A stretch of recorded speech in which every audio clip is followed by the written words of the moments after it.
Ողջույն եւ բարի գալուստ Տավուշ TV, Տավուշյան հորիզոններ հաղորդաշարի շրջանակում մենք շարունակում ենք հյուրընկալել Երևանի պետական համալսարանի Իջևանի մասնաճյուղի մեր գործընկերներին եւ ունենալ հետաքրքիր զրույց քննարկումների շարք։ Այսօրվա քննարկման թեման լինելու է ինչ է բարբառը, բարբառագիտությունը եւ որպես զրուցակից այսօր ուրախ ենք տեսնելու այստեղ բանասիրական գիտությունների թեկնածու դոցենտ Լուսինե Թումանյանին։ Ընկեր Թումանյան, շատ շնորհակալություն հրավերն ընդունելու եւ ներկա գտնվելու համար։ Երբ նայում եի ու փորձում եի հասկանալ ինչ է բարբառագիտությունը, կան բնականաբար բազմաթիվ սահմանումներ, բայց այ դուք երբ մտնում եք լսարան ու առաջին հանդիպումն է դիցուք, ըստ էության ներածական թեմաներից կլինի ձեր, ինչպես եք բացատրում ձեր ուսանողներին, ինչ է բարբառը, ինչ է ուսումնասիրում բարբառագիտությունը, որն է թեմայի ընդհանուր շրջանակ առհասարակ։ Շնորհակալ եմ նախ հրավերի համար։ Բարբառագիտության հիմունքների առարկան մենք անցնում ենք հիմնականում երկրորդ կուրսի դասընթացների շրջանակում եւ պարտադիր կերպով, ինչպես նշեցի, Մելինե ջան, նպատակ, խնդիրներ բնականաբար ներկայացնում ենք եւ առաջնահերթ պիտի սահմանենք, թե ինչ է բարբառը։ Եվ բնականաբար պետք է ներկայացնենք, որ բարբառը համընդհանուր լեզվի ճյուղավորում է, որը տարբերվում է իր բառային կազմով, բառապաշարով, հնչյունական, քերականական առանձնահատկություններով եւ պարտադիր կերպով պիտի կարեւորենք, որ բարբառը տարածքային տարբերակ է, այսինքն այդ բարբառով խոսում են որոշակի տարաշրջանում բնակվող մարդիկ։ Ընդհանուր առմամբ, թե ինչ է ուսումնասիրում բարբառագիտությունը, բնականաբար պիտի նշենք, որ բարբառագիտությունն ուսումնասիրում է բարբառների առանձնահատկությունները, դրանց հնչյունական կապերը, քերականական դրսևորումները։ Իհարկե, որպես գիտություն նաև առանձնացվում է, որ բարբառագիտությունը ունի ընդհանուր եւ մասնավոր դրսևորումներ, ընդհանուր լեզվաբանության մեջ ընդունված բարբառների, տարբեր բարբառների հարցերի, խնդիրների մեկնաբանություններն են, իսկ մասնավոր բարբառագիտությունը արդեն որևէ կոնկրետ բարբառի հետ կապված դրսևորումների ուսումնասիրությունն է։ Ընկեր Թումանյան, ըստ էության սա այն թեմաներից է, որ ունի համընդհանուր արդիականություն, այսինքն ինքը ավելի նեղ մասնագիտական, նեղ հետաքրքրությունների շրջանակ է ներառում։ Ինձ մոտ հարց է առաջանում, այն ինչու է այսօր կարևոր ուսումնասիրել բարբառը, եթե մենք արդեն իսկ ունենք գրական հայերեն։ Գրական հայերենը բնականաբար ձևավորվել է մեր գրական լեզուն, ձևավորվել է բարբառների հենքի վրա։ Այսինքն մեր բարբառները հազարամյակների ընթացքում լինելով հայ ժողովրդի բանավոր լեզուն, իրենց մեջ խտացրել են մեր ժողովրդի պատկերացումների, մտածելակերպի շատ դրսևորումներ։ Այսինքն բարբառը իր մեջ ներառում է դար առ դար իր շեշտը կրած, իր շեշտն է դրել ավելի ճիշտ հայ բարբառների պատմության մեջ եւ այս բոլոր լեզվական իրողությունները իրենց դրսևորումն են գտել գրական լեզվի մեջ, որպես արդեն գրական լեզուն բնականաբար ձևավորված է որպես նորմ իր գրական կանոններով եւ նաեւ հետաքրքիր է այն հանգամանքը, որ մեր գրական լեզուն իր երկու ճյուղավորումներով արևելահայ եւ արևմտահայ ճյուղավորումներով զարգացել է մեր բարբառների, երկու մեծ բարբառների հիմքի վրա, արարատյան բարբառի եւ պոլսի բարբառի հիմքի վրա։ Բայց պիտի նշենք, որ բարբառների մեջ կան լեզվական այնպիսի իրողություններ, որոնք իրենց արտացոլումը չեն գտել գրական լեզվի այդ նորմավորման մեջ եւ դեռևս շատ հարցեր կարող ենք պարզաբանել լեզվական հետ գնալով եւ բարբառներին անդրադառնալով, այսինքն լեզվական որևէ իրողություն պարզաբանելու համար մենք կարող ենք բարբառներին դիմել։ Եվ սա ընթացքային գործընթաց է, քանի որ մեր լեզուն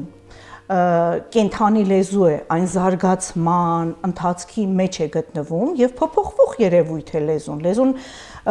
այսպես կանգնած գործընթաց չէ, Եվ բնականաբար, եթե լեզուն կա, եթե լեզուն կենթանի է, իր մեջ պիտի պահի այդ բարբառները։ Եվ բարբառները գրական լեզվի տարբերակներն են, այսինքն գրական լեզվի զարգացման հետ, գործածության հետ բարբառները միշտ պետք է լինեն։ Հասկացա։ Այն նշեցիք, որ բարբառների ցանցումը գրական լեզվին, այսինքն ըստ էության դա զարգացման փուլերից մեկն է լեզվի։ Այ ինչպես են տեղի ունենում այդ անցումները։ Ինչի է հարցը ինձ մոտ առաջանում, որովհետև այն խոսույթը, որ հոգեհարազատ է մարդուն, դա պարզապես փոխել մարդու մոտ բավականին բարդ է։ Արդյոք այդ անցման փուլերում տեղի են ունեցել որոշակի միջադեպեր, ինչ որ հետաքրքիր, օրինակ, չգիտեմ, անցումը դեպի աշխարհաբար, հա, դիցուկ, օրինակ, ինչպես է դա տեղի ունեցել, ինչպես են մարդիկ սովորել լեզվի զարգացման նոր փուլին, ինչպես է դա ինտեգրվել առհասարակ հասարակության կամ սոցիումի մեջ։ Շատ բարի, իհարկե բարբառների պատմությունը եւ բարբառների մասին տեղեկությունները մենք ունենք դեռևս վաղ շրջանից, 5-րդ դարից։ 5-րդ դարի պատմիչների ստեղծագործություններում, օրինակ Խորենացու, Կորյունի, ավելի ուշ շրջանի, Ստեփանոս Սյունեցու, հետո մեր քերական մեկնիչների, Մովսես Քերթողան անուն մեկնիչ, ովքեր որ թարգմանել են Դիոնիսիոս Թրակացու քերականության արվեստ աշխատությունը, արդեն իսկ հիշատակություններ կան մեր բարբառների մասին։ Եվ բարբառները դիտվել են որպես բանավոր խոսվածք։ Փաստորեն մինչ մեր գրական լեզու ժողովուրդը խոսել է, ինչ որ խոսվածք է ունեցել, որն էլ հետագայում մշակվելով դարձել է գրական լեզու։ Իսկ ինչ վերաբերում է ավելի ուշ շրջանի այդ զարգացմանը, ես պիտի նշեմ, որ մենք ունեցել ենք գրաբարից աշխարհաբարի անցման մի փուլ, որը լեզվաբանության մեջ ընդունված է կոչել գրապայքար, այսինքն պայքար հնի եւ նորի համար խոսել վերադառնալ հին լեզվին, թե նոր նորմեր մշակել գրական նոր լեզվի համար, փաստորեն ժողովրդի խոսակցական լեզուն միշտ էլ կարևորվել է։ Եվ բոլոր այն գրքերը, որոնք ժամանակին գրված էին գրաբար, ժողովրդին հասկանալի չէր, որտեղ ժողովրդի խոսակցական լեզուն տարբերվում էր գրավոր խոսքի լեզվից։ Այսինքն ժողովրդի խոսակցական լեզուն ստիպեց, որպեսզի անցնեն նոր շրջանի, այսինքն կամաց նորմավորելով անցնել գրական մեր լեզվի։ Այսինքն այստեղ լեզվի այն ֆունկցիոնալությունն է ընդգրկում, որ դա հաղորդակցության գործիք է։ Գործիք է, այո։ Ես օրինակ նայում եմ մեր գրողների մի շարք ստեղծագործություններ, որտեղ կան բարբառային արտահայտություններ, մեջբերումներ եւ այլն։ Հետաքրքիր էր Տեր Թումանյանը դասականներից, օրինակ Գիգորը, Անբան Հուրին, հեքիաթները, այնտեղ շատ են բարբառային որոշակի ներդրված կապակցություններ, արտահայտություններ, ընդ որում հետաքրքիրն այն էր, որ այս աշխատություններում բարբառների կիրառելիությունը հիմնականում ցույց էր տալիս կերպարի խորությունը, այսինքն երբ որ դու կարդում ես Թումանյան կերպարների այդ երկխոսությունը, քեզ մոտ դա ոչ միայն ինֆորմացիայի փոխանցման միջոց է, այլ դու ամբողջությամբ պատկերացնում ես այդ կերպարին, կամ օրինակ Բակունցի նման բնության երևույթները նկարագրել եւ այլն, մթնաձորը, էլի բարբառային որոշակի մեկնաբանություններով, եւ ես մտածում եմ, եթե սա շարադրված լիներ գրական հայերենով, այդ էներգետիկան եւ այդ զգացողությունը ես չէի ստանա կարդալիս։ Եվ սա շատ հետաքրքիր է, հա։ Հենց մեր հայ դասական գրականության մեջ եւս օգտագործվել են բարբառային տարրեր, արտահայտություններ եւ այլն։ Այ դուք հենց Թումանյանի անունը անմիջապես հենց նշեցիք, բնականաբար Թումանյանը առաջնայինն է իր բարբառային խոսքով եւ միշտ էլ Թումանյանը ընդգծել է, որ ազնիվը, գեղեցիկը կենթանի ժողովրդի կենթանի լեզուն է, որը խոսում է զանազան ոճերով է խոսում եւ միշտ դեռևս իր շրջանում իր ստեղծագործելու շրջանում Թումանյանը ընդգծում էր եւ չէր պատկերացնում գրական, մեր հայ գրականություն չէր պատկերացնում առանց բարբառների կենսատու հյութը օգտագործելու եւ բավականին բարձրացնում է բարբառը որպես այդպիսին Եվ բավական է միայն ասեմ, որ նա բարբառի համար տալիս էր այսպիսի բնութագրում, չգիտես հոգի է, հոգեբանություն, պատկեր է, մտածողություն, շունչ է, թե զգացողություն։ Այսինքն այս բոլոր արտահայտչականությունները մենք գտնում ենք բարբառային խոսքում եւ բնականաբար մեր դասական գրողները իրենց ստեղծագործություններում հատկապես հերոսի խոսքում դրել են հենց բարբառային խոսքը, որը որ առավել պատկերավոր է հնչում, որը որ ավելի հասանելի է դառնում ականջին, որը որ ավելի շատ զգացմունքայնություն է առաջ բերում եւ իզուր չէ որ Այ Թումանյանը իր ստեղծագործություններում Անուշը հրաշալի պոեմը, այ մոր խոսքը, Անուշի մոր խոսքը կամ Անուշի այդ սիրո խոստովանությունը, որտեղ որ մենք ունենք այդ բարբառային արտահայտություններ, բավական է մենք դրա գրականի փոխենք ամբողջ պատկերը փոխվում է, այդ արտահայտչականությունը կորչում է, կամ Սունդուկյանի Պեպոն ընթերցում ենք, հրաշք, Թիֆլիսի բարբառի, այսպես պատկերավոր վառ արտահայտություններով, Պեպոյի մենախոսությունը, գնա Պեպո, գետինը լզե, խալխի ոտներում պաչարա, խալխի կոշիկի ցեխը լզե, ով ես դու, ինչիս դու, ինչ մարդահեսաբումն ես դու, հրաշալի, կամ ասենք թեկուս առանձին, ասենք Թումանյանը վերցրել եւ մշակել է, չէ՞ մեր ասենք շունն ու կատուն, որ բոլորին հայտնի, այո, բոլորին հայտնի է, մենք ունենք, ասենք մեղրու բարբառով դա փոխակերպված Եվ շատ հետաքրքիր, ինչու՞ չէ, ինչ որտեղ նաև երգիծական հնչողությամբ, ասենք, ունենք դրա փոխարկումը։ Գեր Թումանյան, այն նշեցիք, որ ստեղծագործությունը կարելի է փոխակերպել այլ բարբառների շրջանակում։ Եվ սա իրականում հետաքրքիր է, ու ես ձեզ պիտի խնդրեմ հենց գործնականում խոսենք այդ փոխակերպումների մասին, եթե ունենք տարբերակներ, հենց կարող ենք ընթերցել կամ ասեք, ինչպես ձեզ հարմար է։ Այո, փոխակերպումներ ունենք, համացանցում իհարկե շատ ավելի հաճախ կհանդիպեք Գիգորի պատմվածքի փոխակերպումներին, տարբեր բարբառներով, դրանք եղել են եւ անհատ մարդիկ, եւ ուսումնասիրողներ են եղել։ Այս պահին պարզապես կհիշեմ Թումանյանի շունն ու կատվից մի հատված, որ ունենք փոխակերպած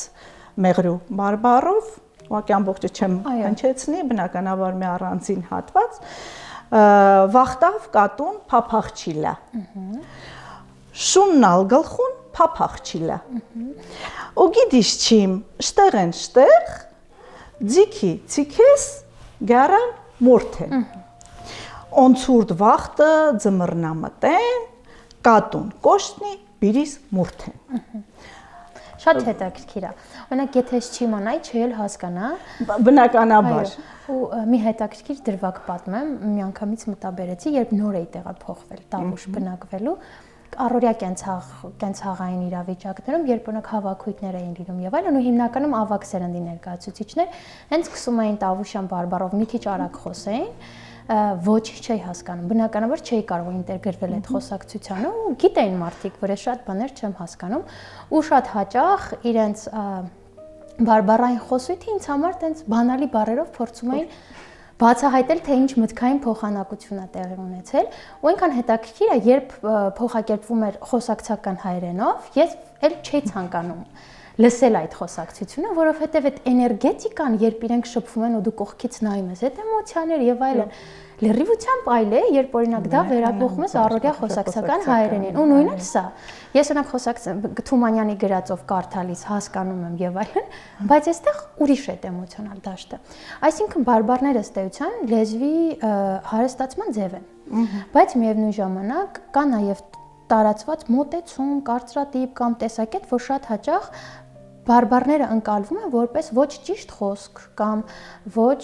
պատշաճ խոսք, ինչով է սա պայմանավորված։ Շատ բարի։ Այմելնե ջան, նախ որ դու ասացի շփման հետ կապված, այո, ուսանող տարիներին մենք էլ ենք ունեցել նմանատիպ, իհարկե տարբեր տեղերից ունենք եկած ուսանողներ ու հետաքրքիր էր, որ այդ տարբեր տեղերի բարբառների համադրությունները նույնիսկ զավեշտալի ինչ որ պատմություններ են առաջ բերում։ Դա իմ առաջին մշակութային շոկերից է եղել, համաձայն եմ։ Եվ շատ ծիծաղել էր հատկապես մեր ուրի պատմությունը, երբ որ մենք ինչ որ ասում ենք յուր, դե բոլորի համար դա ավելի շատ տարածված է ուր, այսինքն որտեղ իմաստով, բայց մեզ մոտ ավելի շատ յուր ինչու, այսինքն այսինչ բանը անելու եմ, հարց ես տալի յուր։ Դրանով պայմանավորված ես իմ կյանքի առաջի 3 տարիներին, երբ որ ինձ ասում են յուր, ես տեղ եի ասում, թե ուր եմ գնում, ասում եմ ինչ կապ ուներ քո հարցի պատասխանը։ Այո։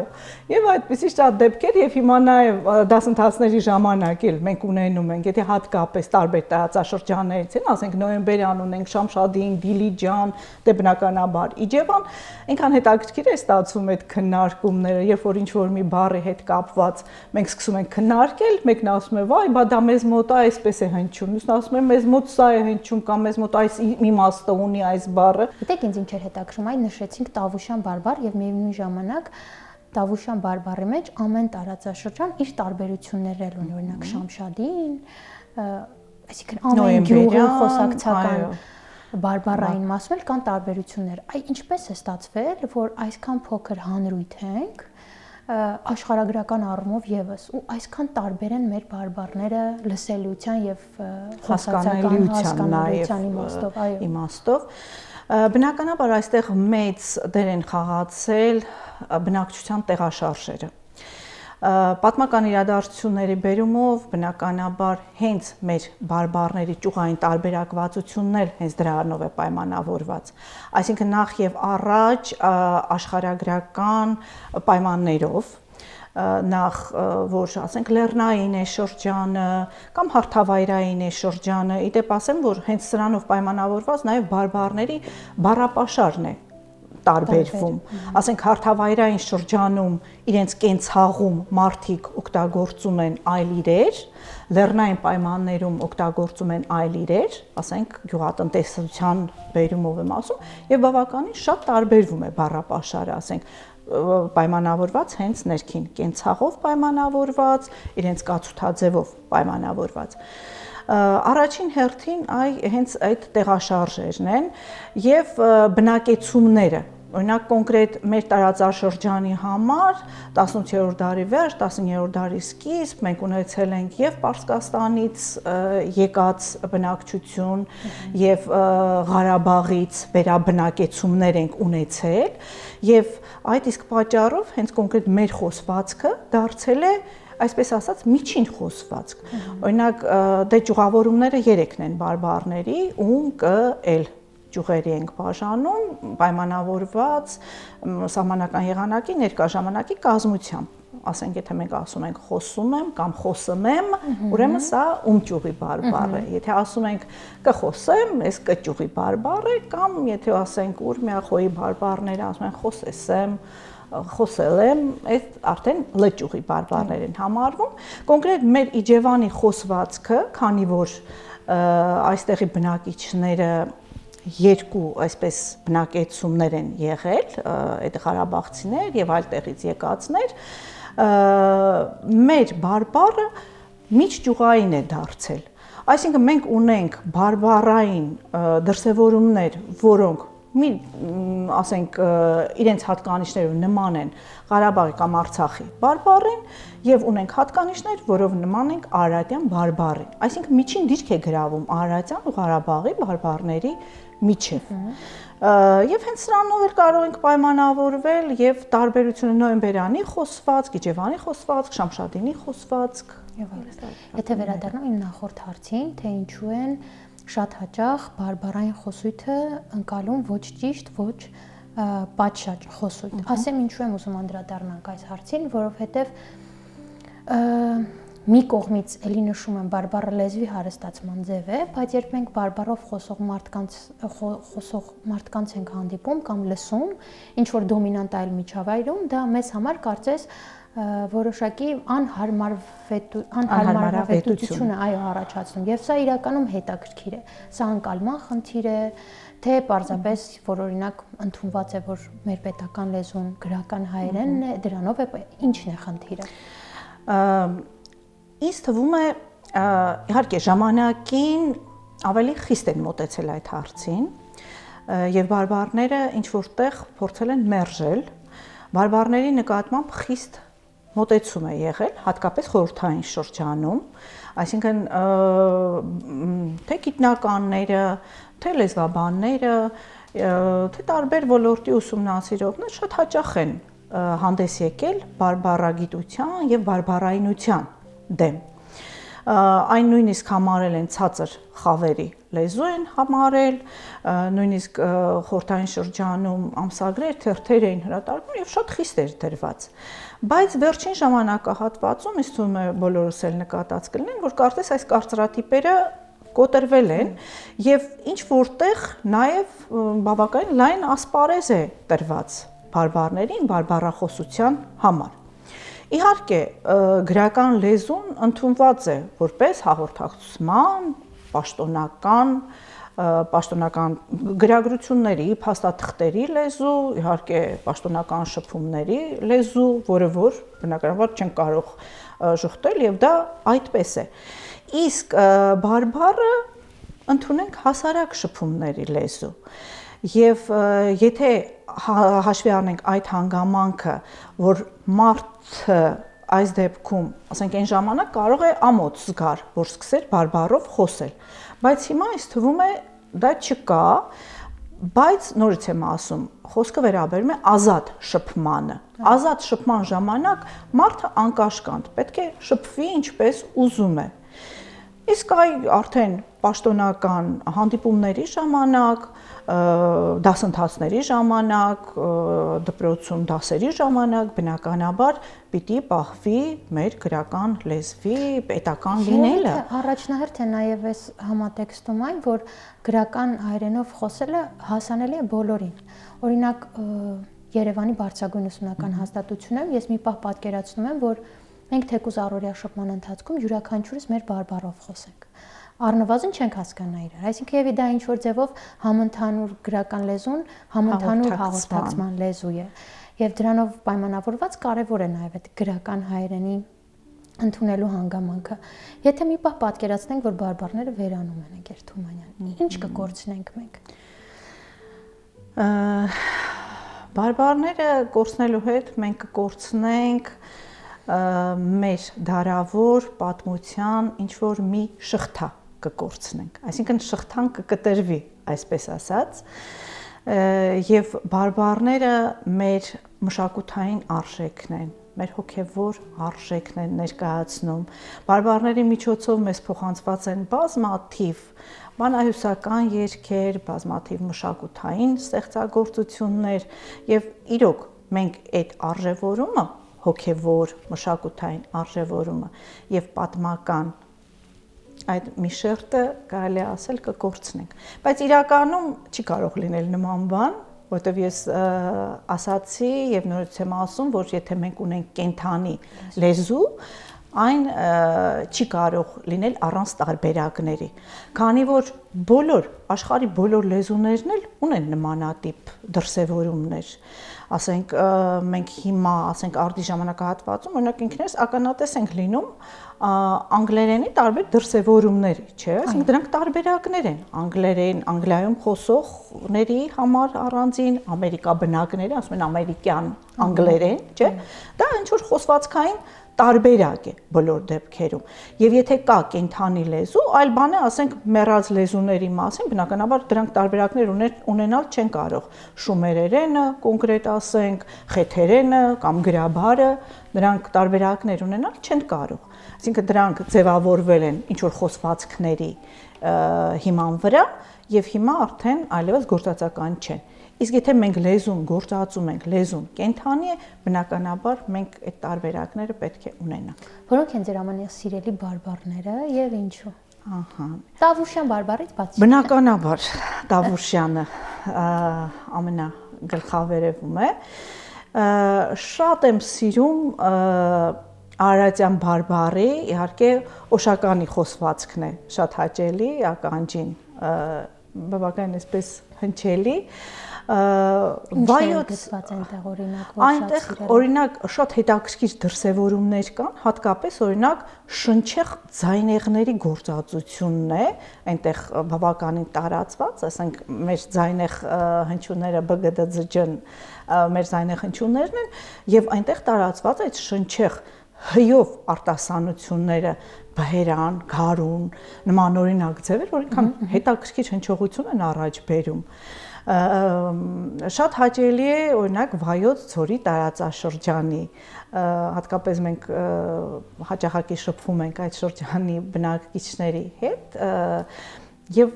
նույնպես շատ հաճելի է այդտեղ այդ բարբառների հնչողությունը, որ նույնպես ումճուղի բարբառախմբին է պատկանում։ Կարնո բարբառը Գյումրիի խոսվածքը ինչքան հաճելի է հնչում եւ երբ որ ասում ենք հենց Կարնո բարբառ, այդտեղ արդեն հիմնականում մտածում ենք, որ պարտադիր պիտի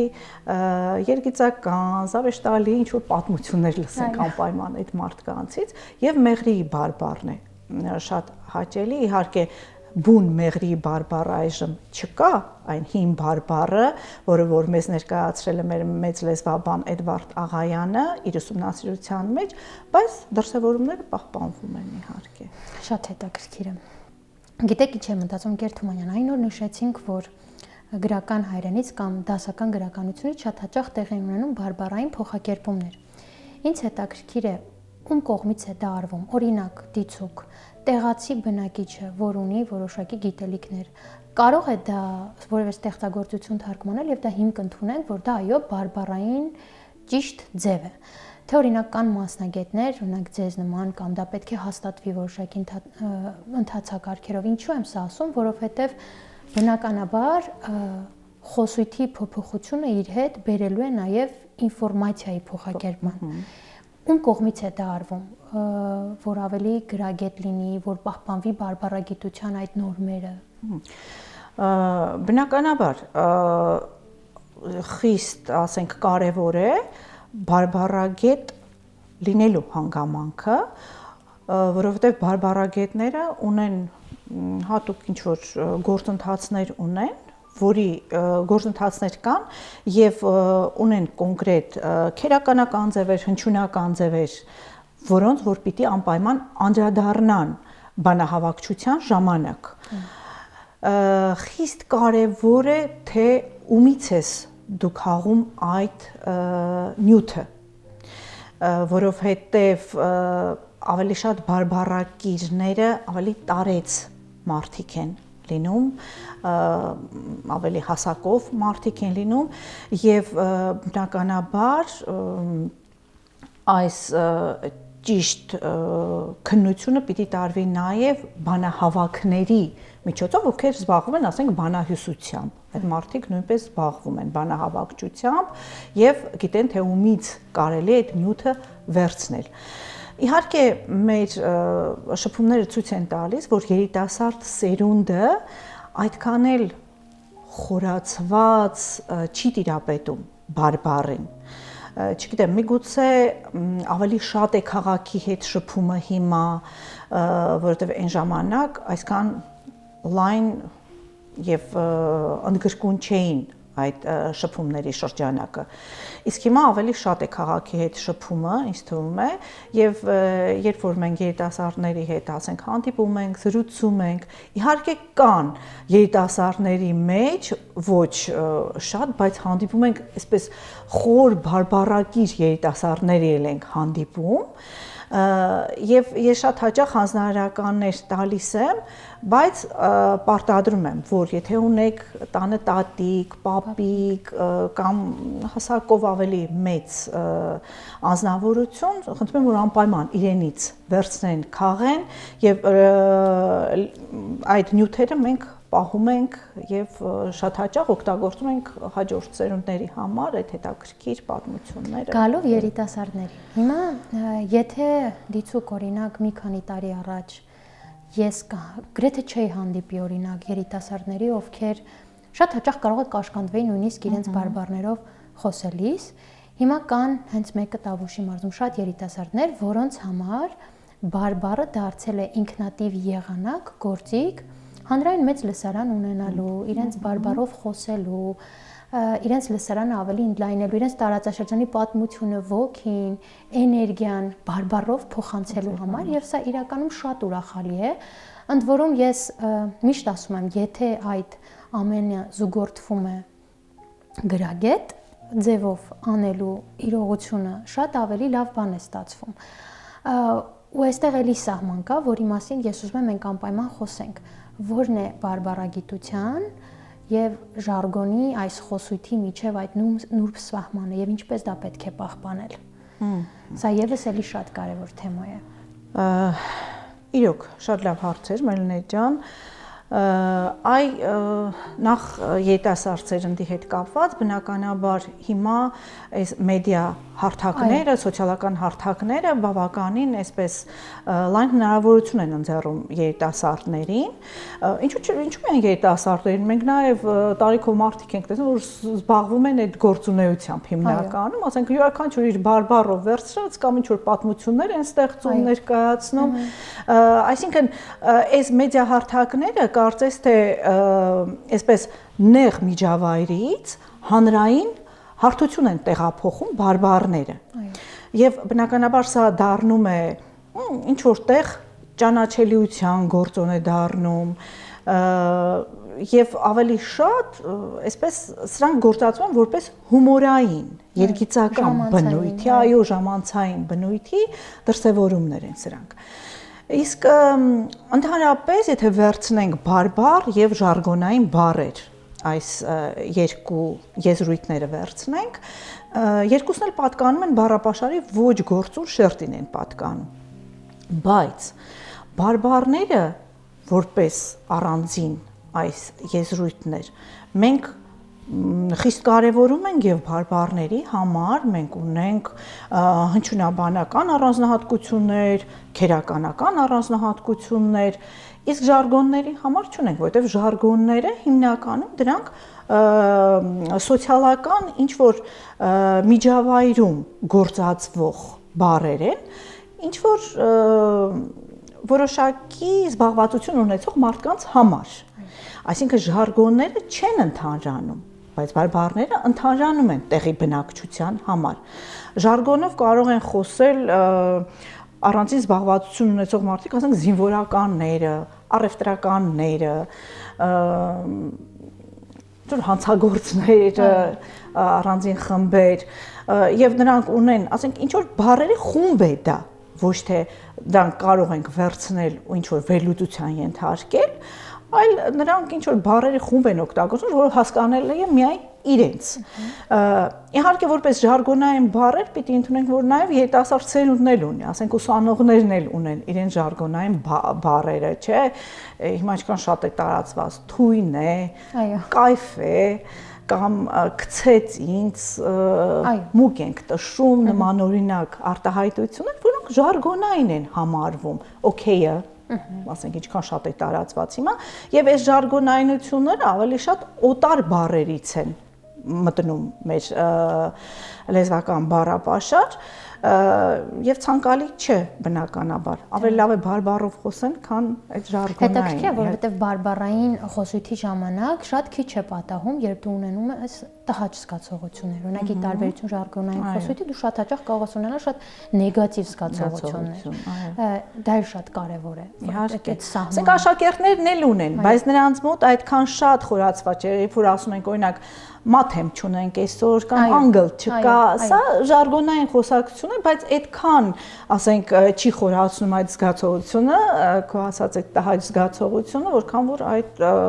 այլ խմբի մարդկանց կողմից է գործածվում։ Իհարկե, փոքրիկների համար էլ կա ժարգոնային խոսակցական տարբերակներ, երբ որ մենք փոքրիկների հետ խոսում ենք, դա էլ է ժարգոն, որ ասում ենք տիտի կարա կամ կակատամ, այսինքն պարտադիր չի ժարգոնը լինի բացառապես այո, ինչ որ վատ իմաստով, այո, փոքրիկների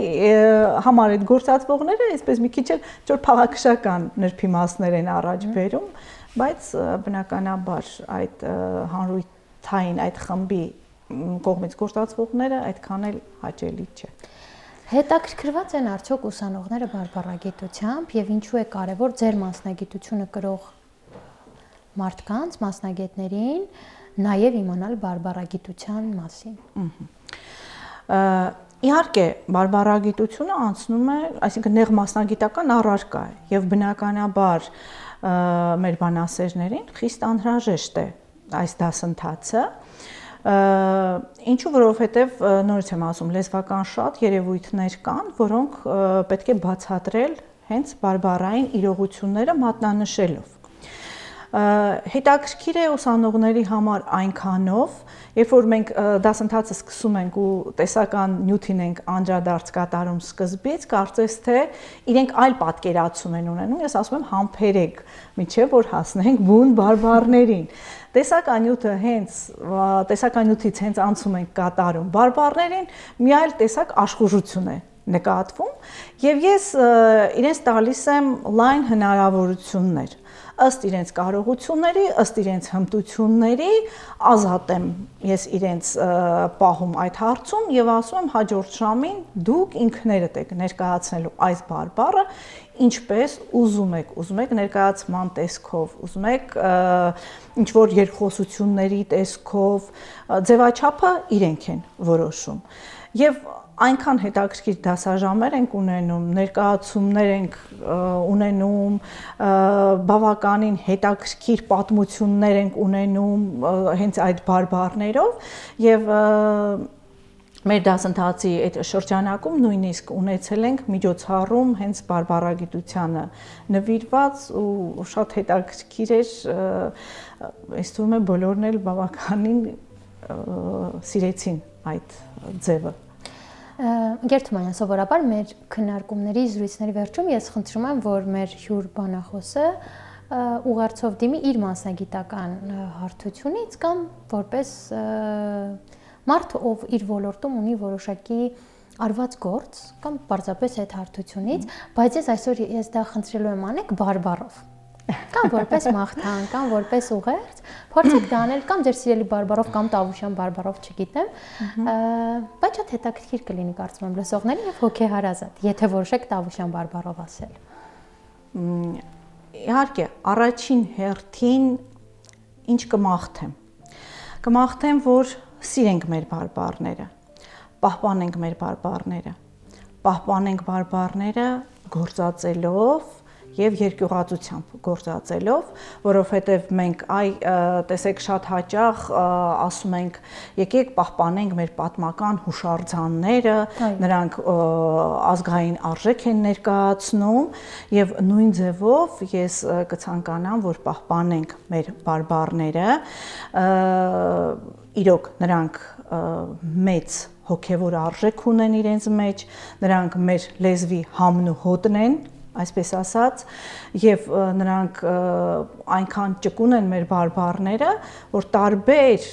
արտահայտություններ մենք կարող ենք հենց մեր բարբառով ներկայացնել, սիրենք մեր բարբառները, պահենք մեր բարբառները։ Սրանք մեր լեզվի համն ու հոտն են։ Ճիշտ վերաբերմունք դրսևորենք բարբառների նկատմամբ։ Ինչ ասեմ, առողջ եղեք, լավ եղեք եւ բոլորիս խաղաղ անամպ երկինքի Շատ շնորհակալություն։